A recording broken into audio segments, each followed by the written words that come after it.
cuadros que he presentado en la Galería de la Mercería tratan de una experimentación sobre digamos que el género del paisaje, dejando que el azar forme parte, en gran parte del proceso de la pintura, ¿no? Mi obra es pintura sobre lienzo y en general siempre trabajo con pinturas al agua, acrílico, y en este caso es acrílico, colas mate y barnices ultramate que he logrado encontrar tras una serie de búsquedas. Yo trabajo con un rollo de lienzo ya imprimado y lo corto a la medida y lo grapo, antes de poner un bastidor, lo grapo en una madera que tengo en el taller para lienzos grandes, y lo cual me permite trabajar en duro.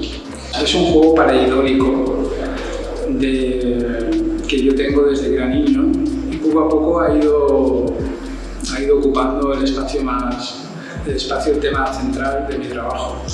Antes, por ejemplo,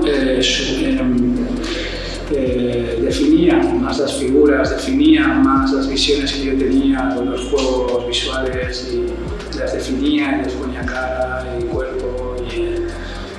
Pero llegado a un punto, ahora como por ejemplo el cuadro que tengo aquí atrás, el paisaje de la huerta, que llega a un punto que ya no defino, sino sugiero.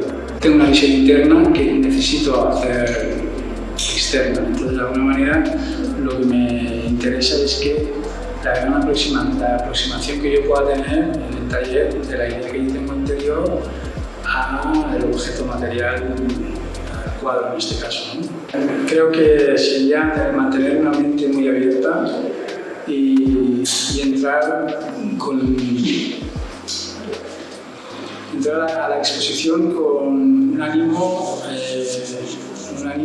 de juguetear con las formas y de experimentar tu propia mente sin necesidad alguna de mantenerte en alguna teoría, sino de entrar a jugar con la mente y con las formas que yo he ido sugiriendo.